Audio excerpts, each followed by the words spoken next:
J-O. Minnesota has the only original wolf population in the continental United States. And 80% of Minnesotans believe the wolf should be protected. Howling for Wolves is asking Minnesotans to respect our true wildlife manager, the wolf. Their survival is critical to our ecosystems, our communities, and even our economy. As highly intelligent animals with strong social bonds, Minnesota wolves deserve to be protected and admired. Learn more at howlingforwolves.org. Let's live and let howl.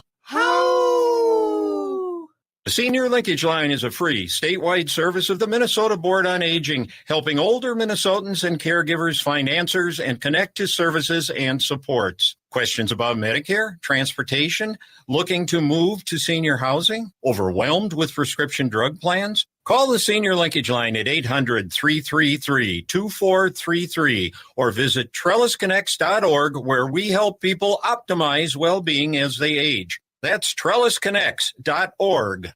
Hey, Cudahy to all my friends and relatives in 4 directions. This is Robert Pilot of Native Roots Radio presents I'm Awake. I'm here to ask you for your support. Finding honest Native-centered news is not easy. But with your support, we're able to provide accurate information about Standing Rock, Line 3, treaty violations, and COVID-19 in our Native communities. Please visit Native Roots Radio Network on Patreon and donate if you can. That's Native Roots Radio Network on Patreon. Pinigigi, and thank you for your support. Would you let animals pick your insurance? Do you really need to experience mayhem to get the best rates? Or how about a celebrity quarterback or fake university saving you money? There's a lot of marketing stunts when it comes to insurance, but what you really need is someone looking out for you. Call Array Insurance, and they will work hard to find you the best insurance coverage and rates. So avoid gimmicks and call Cheryl at Array, 763-504-3067 or arrayinsurance.com.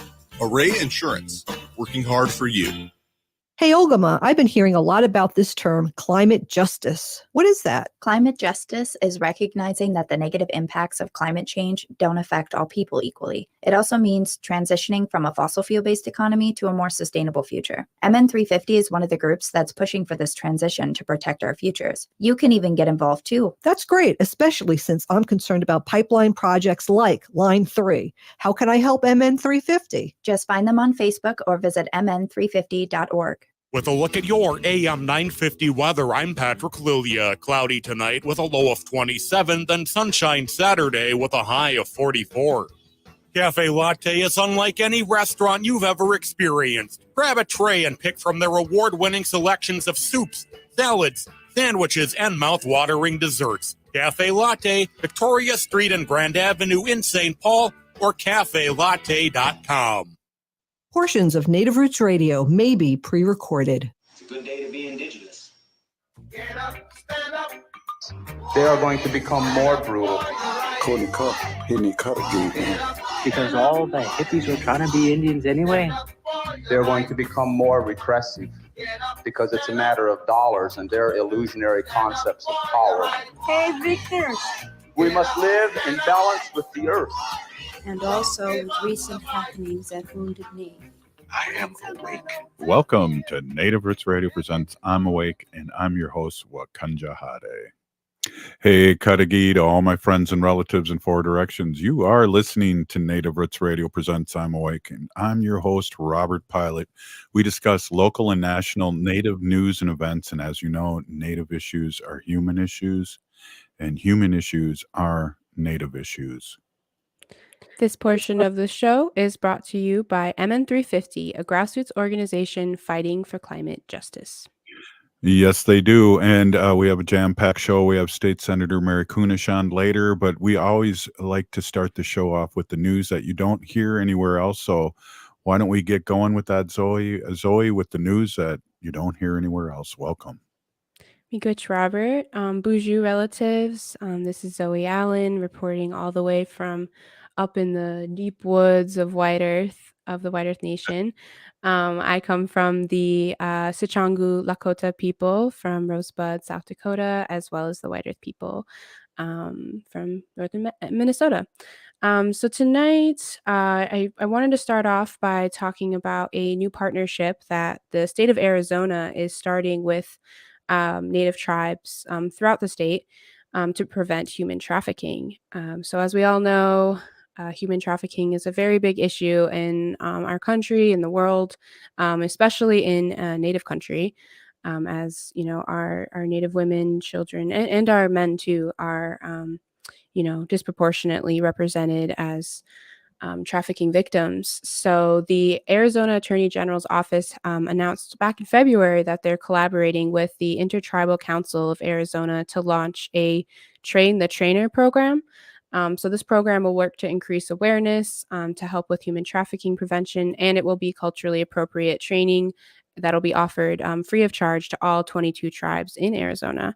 I didn't actually know there were 22 tribes in Arizona, Robert, but there's such a huge Native population there, so this is really important to see happening. And one of the reasons why trafficking is such an issue in Arizona is because it's a huge tourist destination due to its, warm climates and beautiful scenery. It also, because of that, makes it a hotspot for traffickers to look for potential trafficking victims. And I also just wanted to point out that, the Arizona just hosted the Super Bowl this year. And I actually believed this for a while too, but a lot of people have kind of linked human trafficking to the Super Bowl, saying that, the Super Bowl is like the biggest event that human trafficking occurs at. However, experts have kind of just dispelled that myth by clarifying that, people who are looking to buy sex or Johns will do so regardless of where they are. It just so happens that the Super Bowl is, a massively attended event. So people have kind of mistakenly linked the two. There's not some conspiracy going on behind doors. So just to make that really clear. But other experts in the field kind of suggest that, if you do see any situation that seems very off, or, you just have that gut feeling, trust it and make a call to the National Human Trafficking Hotline. And I'll give you guys that number. We'll also try to put it up on the screen too. So that number for the National Human Trafficking Hotline is 1-888-373-7888. That is 1-888-373-7888. Or you can text HELP in all caps to 233733. You can text HELP to 233733. And, if you ever engage with someone who you think is a potential victim of human trafficking, and, you're safely talking to them, you can also give them that number as well, because, the people on the other end of that phone will have, over 80 hours of training on how to help them with, getting out of a trafficking situation. And, experts also just want to make sure that, if you see a situation that looks dangerous, do not try to approach someone, especially if they're traffickers nearby and you might not know that. There's definitely a lot of awareness, I think, among Indian country of, kind of trafficking traps. I don't know if you've seen that on Facebook before, Robert, but it definitely comes on my timeline a lot of just some tactics that traffickers use, to be aware of them. I've seen a lot of stuff just in like Walmart parking lots, like are a kind of a spot. Yeah. If you're in the rural area, like Bemidji area, I've heard of that happening. Even somewhere as small as like Detroit Lakes. So just things to watch out for. And, if you feel like someone messed with your car or something weird happened, and you're alone, I think just call someone, be on the phone with someone, and lock your doors as soon as you get in your car. Yeah, You can't be too good vigilant advice. these days. Right. Yeah.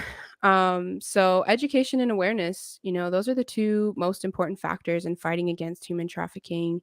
Um, just in Minnesota alone, the National Human Trafficking Hotline received like over 335 tips in 2021.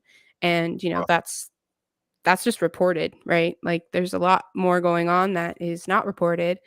But luckily in Minnesota, we are a safe harbor state. Um, I don't know if you've heard of that before, but I think I've talked about it previously. But that just means that we have laws that ensure that young people who are sexually exploited they're treated as victims, they're treated as victims and survivors, not criminals. Because prior to this law, our young people were treated like criminals, which is horrible considering that, they're being exploited. Um, and, they're underage too. So there's also lots of safe harbor resources you can access just by simply going online. There's regional navigators, safe harbor social workers. Many of our Native organizations have safe harbor people at them. I know Young has at least one, and the Minnesota Indian Women's Resource Center also has people that work in safe harbor. And just so everyone's clear, just to really define this before we move on to our next story, minor commercial sexual exploitation. To define it, it occurs when someone under the age of 24 engages in commercial sexual activity. And a commercial sexual activity occurs when anything of value or a promise of anything of value, like money, drugs, food, shelter, rent, is given to a person by any means in exchange for any type of sexual activity. Third party may or may not be involved. So I think that's a pretty good definition. It's really broad, given what our people experience. And there's one more thing I wanted to mention. I know we're got about 2 minutes left. There's actually a benefit happening on Monday from with our relatives over at the Roof Depot station, or Roof Depot. So that's 5:30 to 7:30. It's going to be at the Terminal Bar in Northeast Minneapolis. So you can come out to support the East Phillips Urban Farm. There's going to be some music by people like Barb Ryman. And the show is free, but they're really, it's a benefit dinner. So they're strongly encouraging donations. So check that out. You can just go on Facebook, look up the East Phillips Urban Farm, and it should be in there. So yeah. That's awesome. Maybe we'll send you there for a live update there, Zoe. Oh yeah, that'd be great. I'd love to do that. All right, Peeny Gigi for the news, and really the dig deep in that subject. Maybe we can talk a little bit more about that at the end of the show and get those numbers out there again, because it's so important what you brought up with the sex trafficking, and it's a real thing. And we just had our Super Bowl here a few years ago, so we know that it does follow the Super Bowl and big sporting events. So hey, you're listening to Native Roots Radio presents I'm Awake, and up next, State Senator Mary Kunesh. We'll be right back. Native American rights are on the ballot April 4th. Vote for Judge Janet Protasewicz. She values Wisconsin's tribes as sovereign nations and recognizes Native rights with fairness and integrity. Judge Janet understands the importance of issues such as missing and murdered Indigenous women, treaty rights, and hunting and gathering. We deserve someone that knows these things matter. In-person early voting begins March 21st. Check your municipality's early voting schedule at vote.wisdems.org or call the Voter Protection Hotline at 608-336-3232. You can register to vote at the polls on Election Day with a photo ID and proof of residence. Your tribal ID can be used as a photo ID to vote. Stand up for your people. Vote for someone who will stand up for you and stand up for Native rights. Vote for Judge Janet Protasewicz for Wisconsin Supreme Court. Paid for by the Democratic Party of Wisconsin as an in-kind to Janet for Justice. Your Blue Line Extension Project wants to hear from you. We are working on extending the Blue Line light rail into North Minneapolis, Robbinsdale, Crystal, and Brooklyn Park, and connecting it to our growing transit system. Tell us about your neighborhood, your business, your family, and what you need from your Blue Line. Learn more and share more of your story at yourblueline.org. That's yourblueline.org. At Metro State University, students learn how to change the world their way through in-demand degree programs including healthcare, technology, cybersecurity, and business. Realize your power to change in a learning environment dedicated to equity, inclusion, and anti-racism. Explore 60-plus bachelor's degree programs at Metro State's open house events, online March 28th and in person March 30th. Visit metrostate.edu/open house for details. Metro State University, where learning meets living. Hi, I'm Jane Fonda, and you're listening to Native Roots Radio. And we're back. Native Roots Radio presents I'm Awake, and this is Robert Pilot. This segment of the show is supported by the Minnesota Indian Women's Sexual Assault Coalition. Thank you, Zoe. Hey, we have State Senator Mary Kunesh on, and it looks like you're in your office, huh? Yep, I'm still here. I'll probably be here late into the night. We're putting together our education finance bill, and so there's lots to consider. Wow. Peony Gigi, thank you so much for that. And you are a rock star. I was down in, I believe it was Wednesday, I was at the Capitol, and I got to see you running around out of breath and then giving speeches. But first of all, I'm amazed on the good words you bring up, State Senator. It's on point.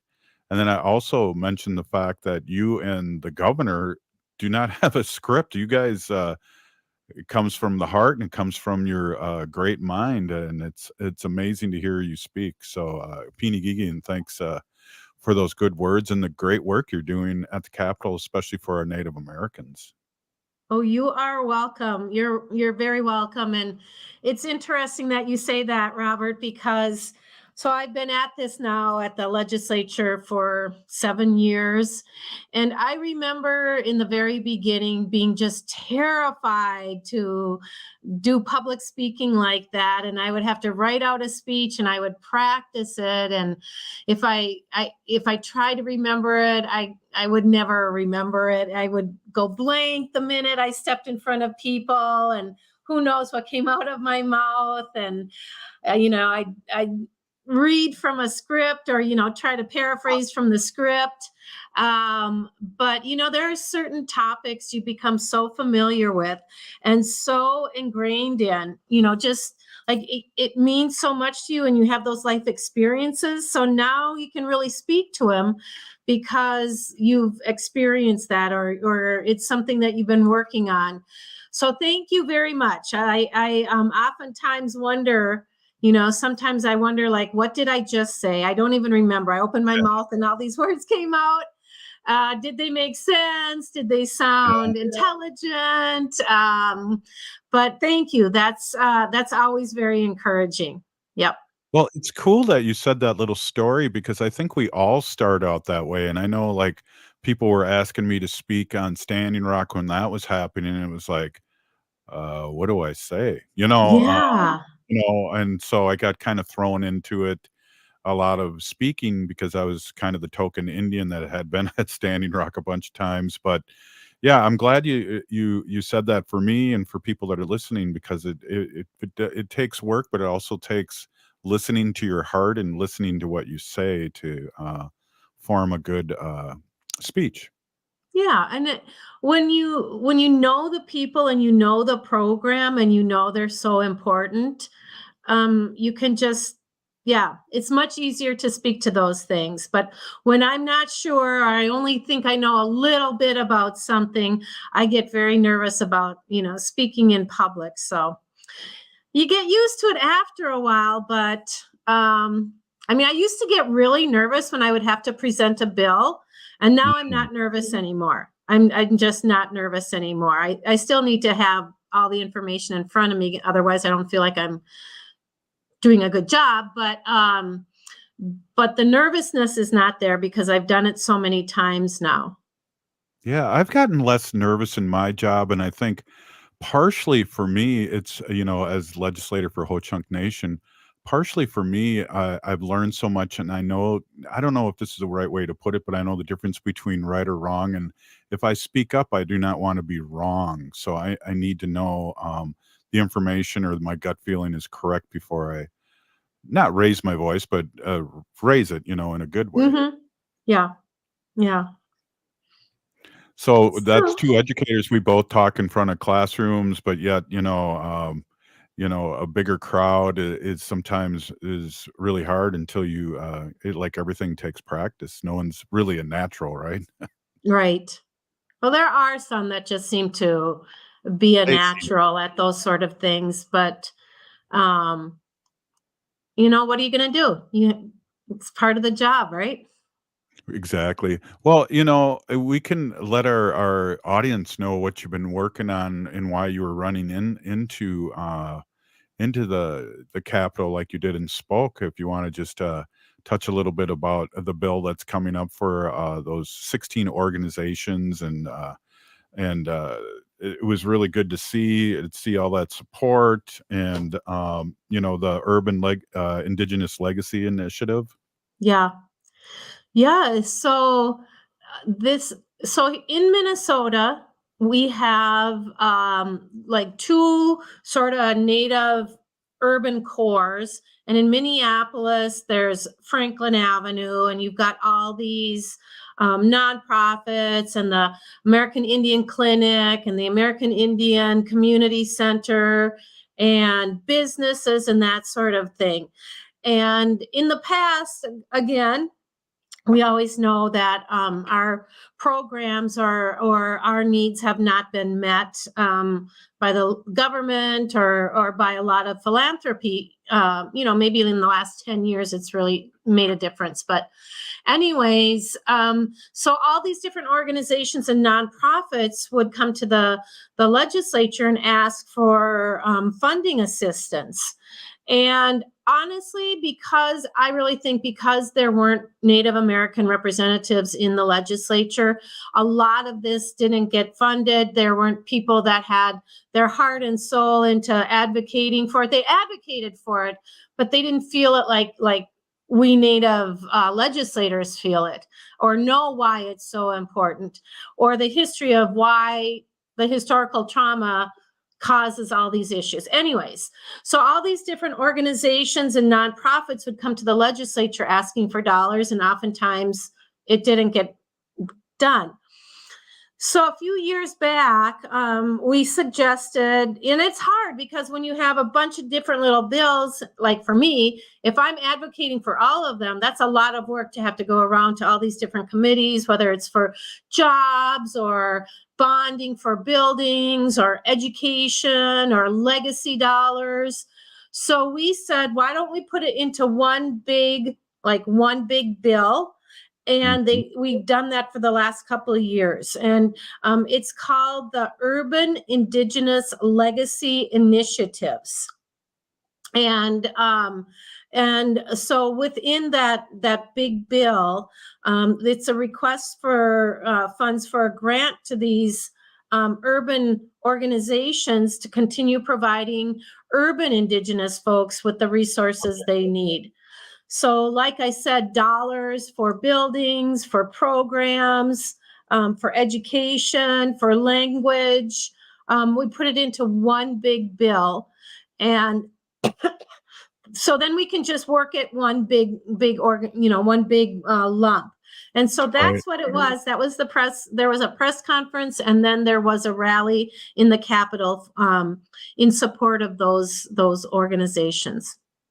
Right. And then they've kind of renamed it this last year, the Clyde Belcourt Urban Indigenous Legacy Initiative. And there's things that these organizations, these 16 groups, and there's 14 projects and one vision, as you spoke of. They have everything from the old 1980s not well built buildings that need rehab or a new building to helping new Native theater and support new Native theater. So it's a wide spectrum, and we have what I heard at the Capitol, and I think I've heard this before, State Senator, is that we have like one of the biggest, if not the biggest, urban population in the United States here. Yeah. Yep. And there's one of the organizations is for homeless Native folks, Right. not just adults, but also young adults, youth that are homeless, are Native kids. There was a building built here in St. Paul, not far from the Capitol, called the Anda Young Center. And so they're providing these really super valuable resources for the community. And the great thing is that those that are running them are just salt of the earth, dedicated, loving people. But we also know that the services that they are providing are culturally relevant. They Right. speak to our people. They're run by our Native folks, and so along with not just the services provided, but the cultural connections and the mentorship, and seeing somebody that looks like them or understands their trauma or understands their continuous homelessness or medical issues, or just need to be with your people, in the community center. And that's what really builds and sustains a really healthy culture and a healthy community.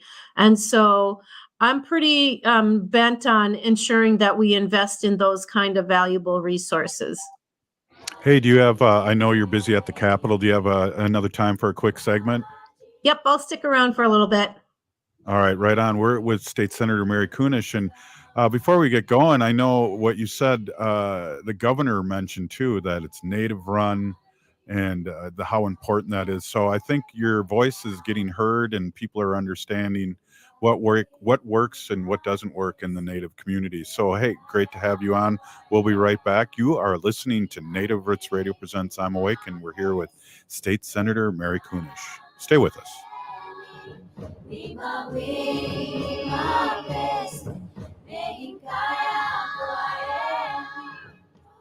Take care of your community by joining Metro Transit's Adopt a Stop program. Show your community pride by adopting a transit stop. Join us in helping keep the stop and your neighborhood beautiful, and report any maintenance needs to us. We'll put a sign at the stop recognizing your efforts, plus you'll get 10 free rides every month. Get details at metrotransit.org/adopt. Again, adopt a stop for Metro Transit. J&S Bean Factory is a Native-owned, community-supported, cozy, artsy coffee shop which offers roasted on-site beans, live music, and baked goods. Relax in the beautiful outside patio.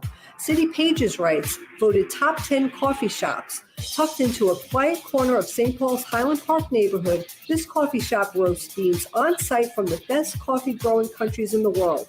Located at 1518 Randolph Avenue, St. Paul. The good stuff. If the statistics say that 1 in 3 Native women and 1 in 6 Native men have experienced sexual assault in their lifetime, it means our whole community is affected by sexual violence. 1 is too many. Don't stand by, stand up. Don't engage in acts of sexual violence, and shut down the dirty jokes, the gossip, the victim blaming and shaming. As a community, we can change the way we respond. Contact the Minnesota Indian Women's Sexual Assault Coalition to attend a workshop to learn more. Sponsored by the Minnesota Indian Women's Sexual Assault Coalition.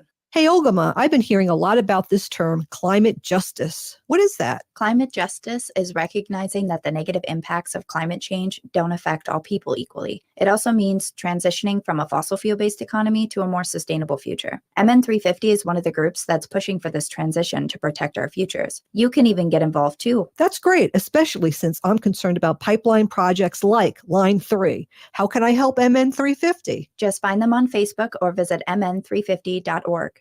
Boost your immunity and help protect your community. COVID-19 is still here, but it's not too late to get your booster. Staying up to date with vaccines can help build protection that has decreased since your last shot and provide better protection against newer variants. Boosters are an important part of protecting yourself from getting seriously ill from COVID-19. To learn more and schedule your appointment, visit ramseycounty.us/COVID vaccine. ramseycounty.us/COVID vaccine. Hi, this is Desi Doyen of the Green News Report and the Bradcast. You're listening to AM 950, the progressive voice of Minnesota. Hey, it's Patrick. It's March, and believe it or not, it's almost time for spring cleaning. You're not the only one who's tired of winter this year, because your carpets and air ducts are too. Think about the dust, dander, and bacteria living and breeding in your carpet, upholstery, air ducts, and more with nowhere to go. There's only one real way to get rid of that gunk in your home, and that's by calling our cleaning heroes at Zero Res. With Zero Res's platinum-rated cleaning systems and patented ZR water, they will extract all that nasty out of your home, and it will look and smell like a home should. And with the Zero Res Gotta Love It guarantee, you know they will take care of you. This month, get 3 rooms Zero Resified from the Twin Cities' #1 carpet cleaner, starting at $129. And take $75 off your air duct cleaning as well to get that true spring cleaning feel. Call 952-ZERO-RES or go to ZeroResMinnesota.com right now and say you want the AM 950 special. Zero Res. With a look at your AM 950 weather, I'm Patrick Lilia. Cloudy tonight with a low of 27, then sunshine Saturday with a high of 44. Cafe Latte is unlike any restaurant you've ever experienced. Grab a tray and pick from their award-winning selections of soups, salads, sandwiches, and mouth-watering desserts. Cafe Latte, Victoria Street and Grand Avenue in St. Paul, or cafelatte.com.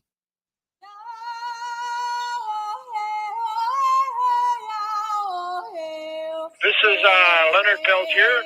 I am in Coleman 1, U.S. Penitentiary, and I'm listening to Native Roots Radio. And we're back to Native Roots Radio presents I'm Awake, and this is Robert Pilot. This portion of the show is supported by the Native American Community Clinic, honoring health and tradition. Thank you, Zoe. Hey, we got Ogama in the bullpen here on the men. She's not feeling too well, but she is here in mind and spirit and her ears, and she's working in the background. So get well, Ogama. We're here with State Senator Mary Kunesh, and among other things, we were talking a little bit about the Clyde Belcourt Urban Indigenous Legacy Initiative, but also there's so much more going on, and you are working hard with education. It's so good to hear that the people that are working on the education bills, what did you say, 4 out of 5 of them are former teachers or educators like yourself. That is just primo, for me to hear. There's so many experts out there that aren't boots on the ground like you and your colleagues have been. You're muted, Mary. So here in Minnesota, in the Senate, the policy chair, Senator Swedzinski, and myself, I'm the chair of Education Finance. Both of us were teachers. Senator Swedzinski was a teacher for 33 years, me for 25. And then in the House, Representative Joachim's husband is an educator, and I think she's like a 3rd generation. She's not a teacher per se, but she's worked as a para or an educational assistant, and then and she's the Education Finance in the House. And then Representative Pryor has not been an educator, but she is a strong proponent of education. So I think Minnesota will be doing some really good things. I can't say for sure, but we heard a lot of good bills. We've had a lot of incredible organizations ask us to help fund them or to continue funding them. We look at smaller class sizes. We look at how to keep our kids in school and not getting them kicked out. What are the underlying effects of some of these behavior situations? We look at the picture, mental health, all of those things, ELL, English learners, special ed, all of those things. In Minnesota, our hourly workers, school workers, are not eligible for unemployment during the summer. So that's something that we're looking at to allow them to be part of that unemployment pool. There's just a lot, and the reason we can do this and we can hear these bills and listen to people is because the Democrats are in the majority. We have the majority in the House, in the Senate, and on the Capitol. And when the Republicans were in charge, they didn't even hear bills. I mean, our big bill at the end of session last year by a Republican was like $300 million going to a private company for literacy, which is literacy is so important, especially when we look at the scores and our kids aren't at that reading level that we want them to be. But that was it. There was nothing else. And so we're looking at the whole child and the teacher, what it takes to be a teacher in this world today. So there, hopefully we'll have a lot of good things in our bill to share with the rest of Minnesota.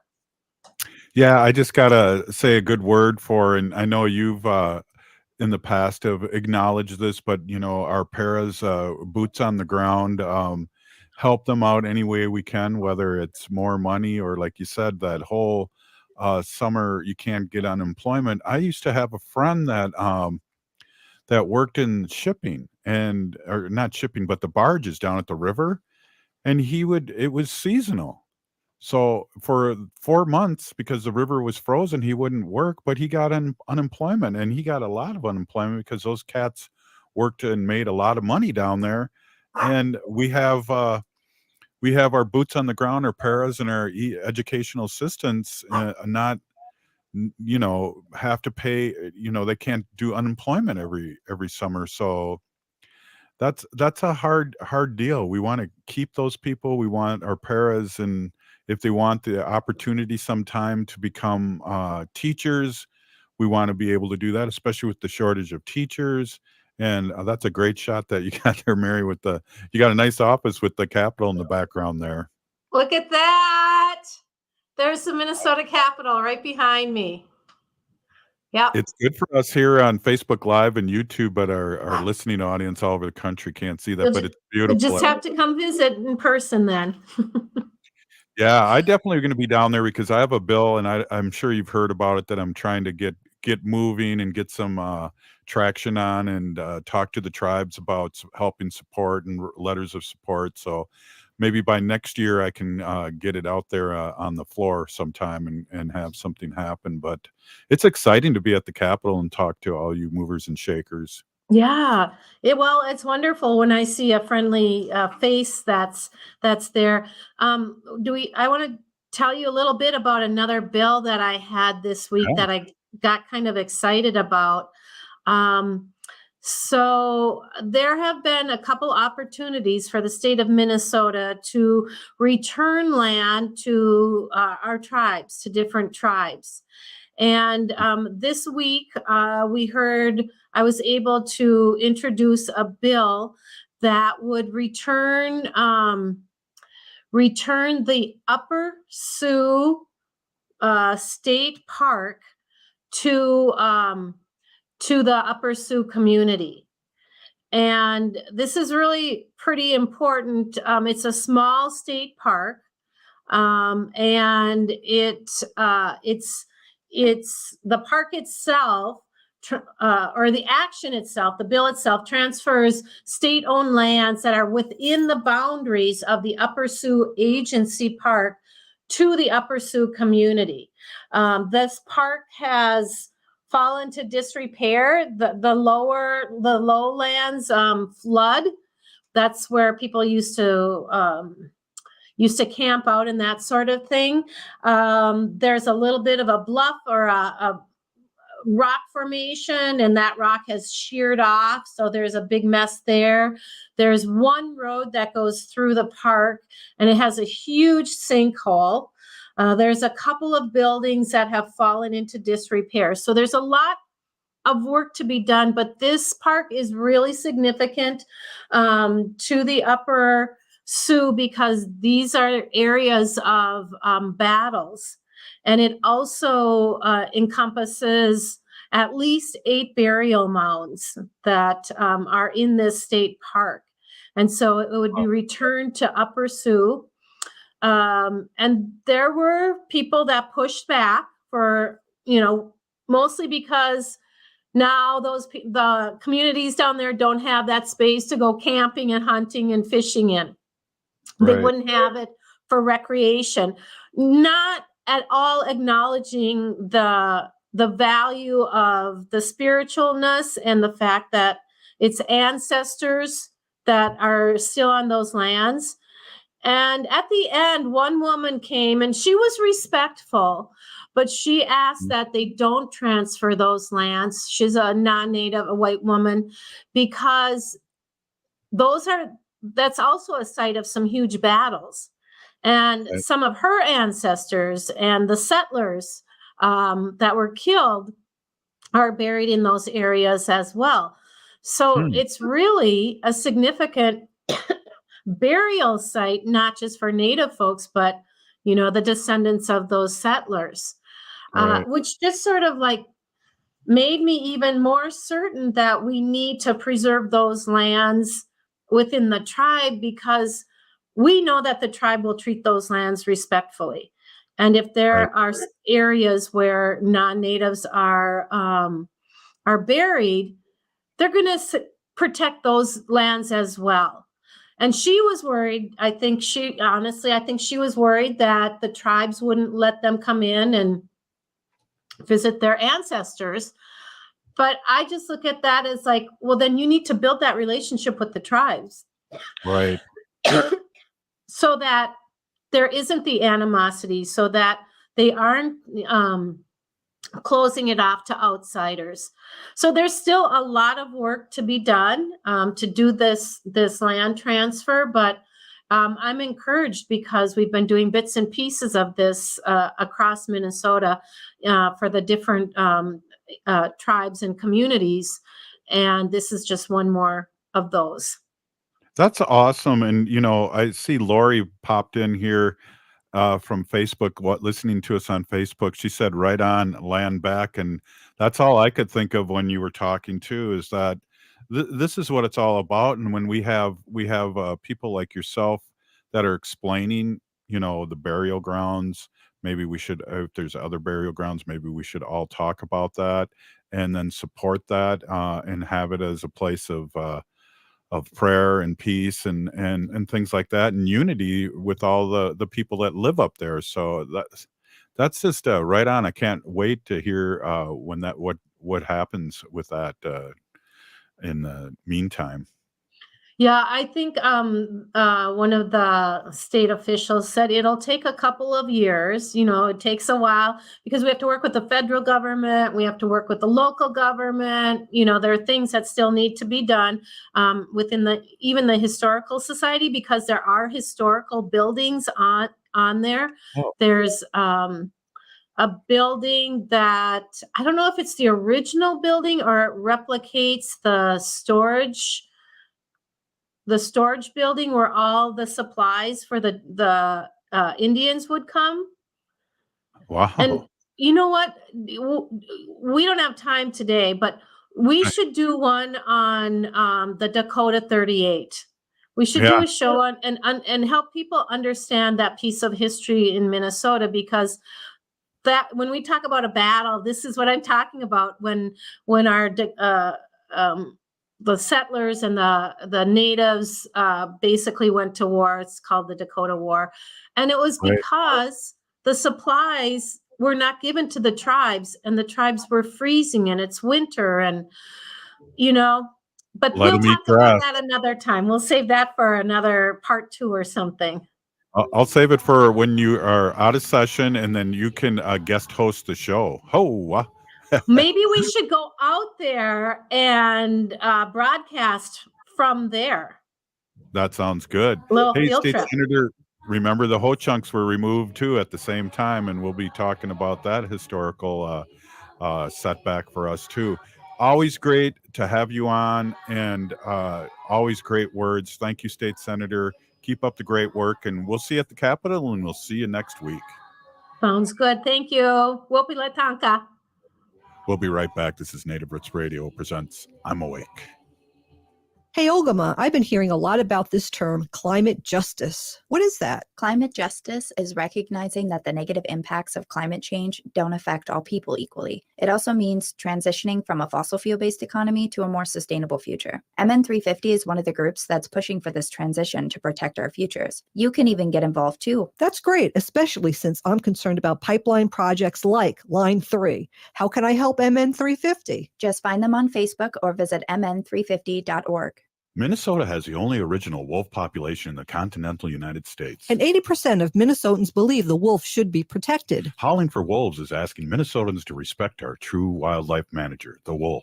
Their survival is critical to our ecosystems, our communities, and even our economy. As highly intelligent animals with strong social bonds, Minnesota wolves deserve to be protected and admired. Learn more at howlingforwolves.org. Let's live and let howl. Take care of your community by joining Metro Transit's Adopt a Stop program. Show your community pride by adopting a transit stop.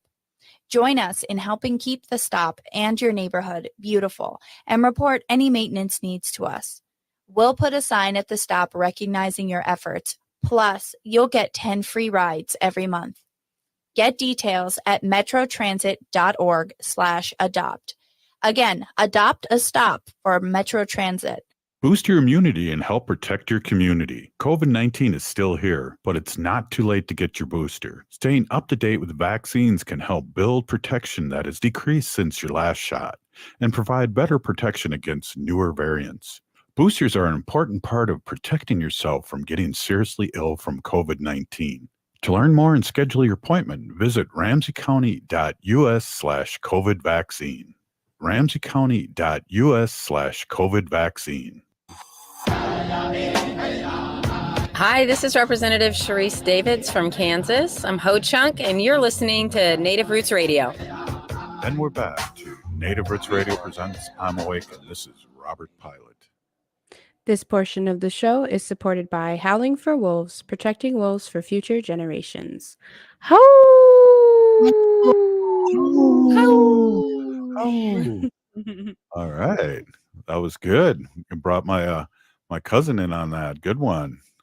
Hey, so who do we got going here? We don't have the governor, lieutenant governor today. We'll probably play her Monday with update.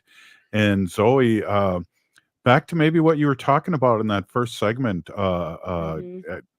You know, maybe we can touch a little deeper on that for the next few minutes here before the end, at the end of the show. Bring up the phone number and how we can get the word out there to get help or to find out. This is just a thing that's been going on way too long. Right. Yeah. So for anyone that didn't hear the news segment at the beginning of the show, I was talking about a recent proclamation from the Arizona Attorney General's office back in February that they're going to be collaborating with the Intertribal Council of Arizona to launch a Train the Trainer program in regards to preventing human trafficking. And like Robert was talking about, I just wanted to promote the National Human Trafficking Hotline number since, we have listeners from all over Turtle Island. And that number is 1-888-373-7888. That's 1-888-373-7888. Or you can also text HELP to 233733. And that's HELP to 233733. So I'm kind of a TikTok fan, and I watch these TikToks, as you know. Don't judge me. And there was a couple, and I don't know how real they are, but there was a signal for help with people that were in danger could hand signal. Is that true? I just feel like there's so much information, on TikTok. Some of it's coming from professionals or, people in their respective fields. But a lot of it is coming from just, your everyday person. So I definitely think I've seen a lot of people reading into TikToks, but they've also just seen some really weird TikTok pages with some kind of like really suspicious videos of like young people. And so I also know that TikTok people have tried to crack down on lots of trafficking going on obviously throughout that Right. platform. And Wow. Yeah. also predation towards minors is a huge issue just in general, but especially Mhm. on TikTok because I think it is pretty uncensored, Mhm. and there's just so many people on that. But um I have seen stories of people that have done their own investigation into like a profile. Not saying that everyone should do this because it can go greatly wrong, but in this one case I saw, we don't need amateur detectives out there, you know, trying to Suing you, accuse not me. people. Yeah, exactly. But something again like just contacting the national human trafficking hotline would be a really good idea. Just if you do see something suspicious, even on the internet. I don't know what their policies are around, like cyber trafficking, but I'm sure that they would have a much better answer to that than me. But yeah, no, TikTok has been in the news a lot lately.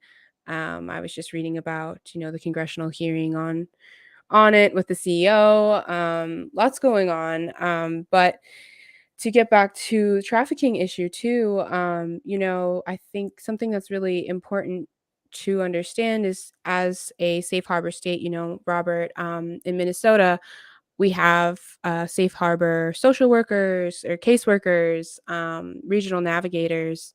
We have lots of resources. And one thing that people often don't know is that you can reach out to your local, like regional navigator or safe harbor case manager and ask them for resources. If, say, you're a school teacher or, someone that works in any field that might engage with folks that have been trafficked, you can ask a safe harbor worker to come and like give a really good presentation, just to raise awareness, because a lot of our people, and like I said earlier, we're greatly affected by this, but a lot of our people in our community don't even know the signs. Yeah, They exactly. can. Hey, Zoe, we have the lieutenant governor. She sent us something today, and I'm wondering if Oh, we should great. just end the show with that. Let's do Are it. we okay with that, Patrick? Do we have that queued up? I always take silence as yes. So if you're ready, why don't we play our lieutenant governor with an update? Go ahead, Patrick. Just a second, it's loading up right now. Hey, go ahead now. And now, right now. Boy, Anine, this is Lieutenant Governor Peggy Flanagan, and I'm joining Native Roots Radio with an update from the Walls Flanagan administration. I am incredibly proud of the One Minnesota budget we've put together, the budget that I've worked towards my entire life. A budget that invests in centering children and families, expanding economic security, protecting health and safety, and strengthening infrastructure and communities across the state.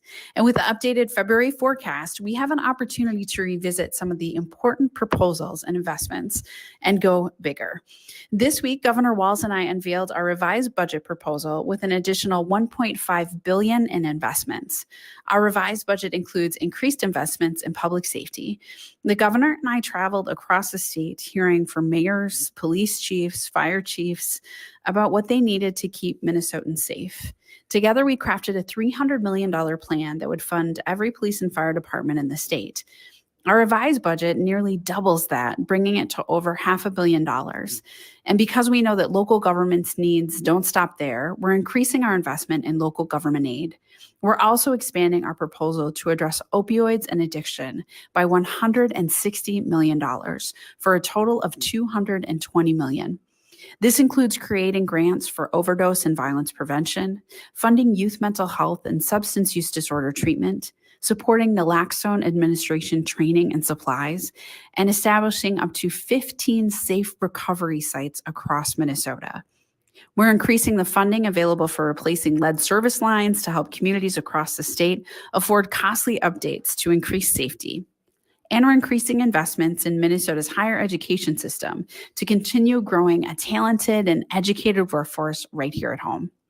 And it's because of the continued hard work and economic resilience of Minnesota workers and families that we're able to include these increased investments. At the core, our revised budget proposals bolster our budget's ability to support safe and vibrant communities in every part of the state. We also had an incredibly powerful signing ceremony for a piece of legislation that is deeply personal to me: universal school meals.